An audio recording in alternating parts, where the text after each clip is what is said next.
Muy buenas tardes, amigas y amigos de Brújula Internacional. Siempre está ahora el recorrido por los escenarios internacionales con el choque de las imágenes y la fuerza de las palabras. El periódico inglés The Economist, una de las más prestigiosas revistas del mundo, sobre todo en materia de análisis, prevé que este año va a estar señalado por acontecimientos que son, dentro del criterio de la propia revista, dramáticos por la situación de las guerras y conflictos a nivel internacional y esa división multipolar donde americanos, estadounidenses, rusos y chinos y además los europeos tienen intereses fundamentales, sobre todo en el Medio Oriente, en África y en América Latina. Y precisamente titula que entre votos y balas está caracterizado el 2024 porque la votación del mundo, unos 80 países van a tener procesos electorales. Acabamos de ver precisamente lo que sucedió en Guatemala, donde afortunadamente se impuso el orden, la justicia y la democracia. Y recientemente, pues, en Argentina, por cierto, el presidente de Argentina, Milei, está presente en Davos, que es el centro y el encuentro más importante de los empresarios del mundo, de los gobiernos, de los jóvenes, de los empresarios y todos aquellos que tienen aportes a la economía y al desarrollo mundial en la perspectiva de lo que va a ser el año 2024, donde hay tres temas fundamentales.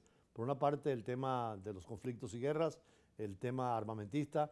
En segundo lugar, el problema de la miseria y la pobreza, con el tema de la migración, que ha creado problemas en todas partes.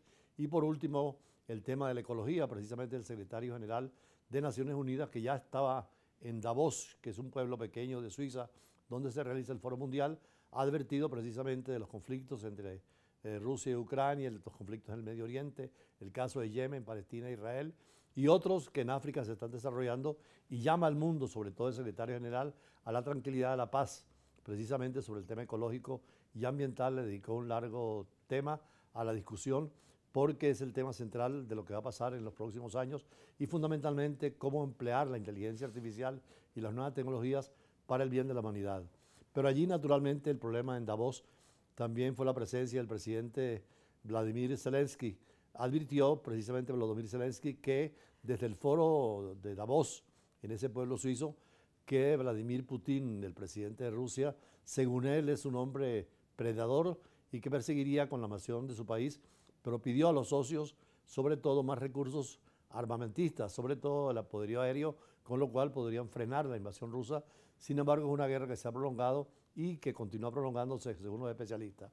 Veamos el criterio del presidente de Ucrania, Zelensky. Discurso del presidente de Ucrania, Volodymyr Zelensky, en el Foro Económico Mundial de Davos. El mandatario se lanzó el martes contra su homólogo ruso, Vladimir Putin, quien ordenó la invasión de territorio ucraniano en febrero de 2022. And I remind you that after 2014, there were attempts to freeze the war in Donbass. Y les recuerdo que después de 2014 hubo intentos de congelar la guerra en el Donbass. Había garantes muy influyentes en ese proceso, la canciller de Alemania, el presidente de Francia, pero Putin es un depredador que no se contenta con productos congelados. Putin is a predator who is not satisfied with the frozen products. Zelensky insistió en su pedido de más medios aéreos para hacer frente a la invasión rusa, después de que en los últimos meses apenas se moviera la línea de frente. El presidente se reunió con el secretario de Estado estadounidense Antony Blinken, quien prometió mantener el apoyo de Washington pese a las diferencias políticas internas en Estados Unidos. Por su parte, el presidente ruso Vladimir Putin advirtió desde Moscú de graves consecuencias para Ucrania si la guerra continúa.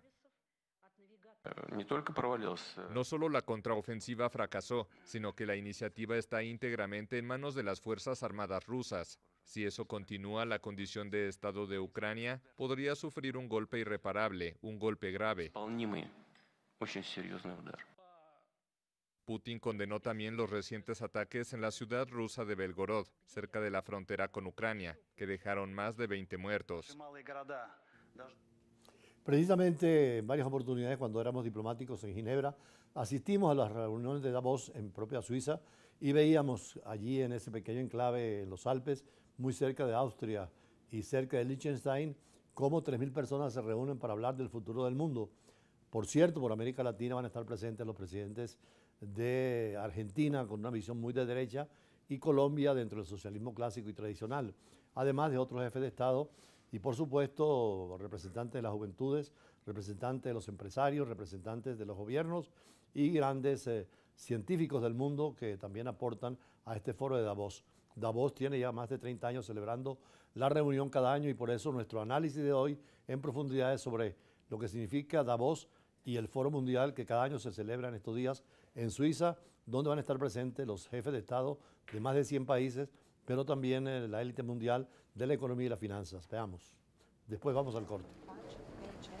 En Suiza, en Davos, se inició la gran conferencia mundial que cada año se realiza, donde están presentes las grandes economías del mundo, las finanzas, los grandes responsables de la política internacional y, por supuesto, los diplomáticos. Pero es el secretario general de Naciones Unidas quien da la primera observación sobre lo que el mundo representa en este 2024. El secretario general informó que hay una epidemia de impunidad en el mundo y donde la invasión rusa a Ucrania o la guerra en Gaza y Sudán, partes en conflicto ignoran el derecho internacional y las convenciones de Ginebra y muestran que el mundo está en una situación de crisis absoluta. Pareciera que a nadie le importa las víctimas civiles, en su mayoría mujeres y niños, que son asesinados o mutilados, bombardeados, expulsados de sus hogares y se les niega el acceso a la ayuda humanitaria.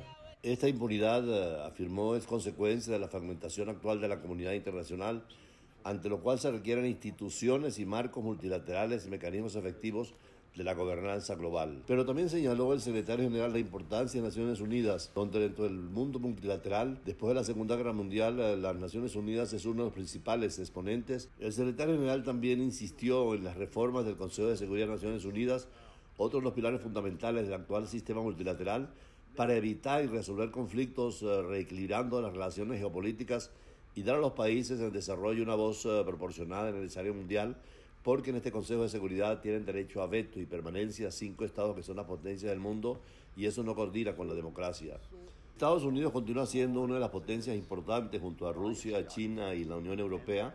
El secretario de Estado, que es el canciller de los Estados Unidos, al referirse al Medio Oriente igualmente insiste en la necesidad de 2 estados, uno palestino y otro israelí, y además que la estabilidad en esa región, rota por el conflicto en Gaza, requiere que se avance hacia la construcción de un Estado palestino, pero también que este sea transparente, libre de corrupción y no opuesto frontalmente a Israel. Señaló que es importante el acercamiento entre el mundo árabe e Israel, que hoy en día están más preparados que nunca para tener una relación en términos de normalización e integración. De América Latina esperan el discurso de Javier Milei, quien fue electo presidente en Argentina, quien al aterrizar en Davos señaló que viene a plantear las ideas de la libertad a un foro socialista contaminado por la Agenda 2030. El presidente, como informa la prensa argentina, viajó en vuelo regular y ahorró casi $400.000 al erario público. En el otro extremo del modelo latinoamericano también asistirá el presidente de Colombia. Gustavo Petro asiste con varios miembros del gabinete y allí busca apoyo internacional para la transición de las economías ilícitas en los territorios excluidos colombianos hacia la oportunidad de una economía legal.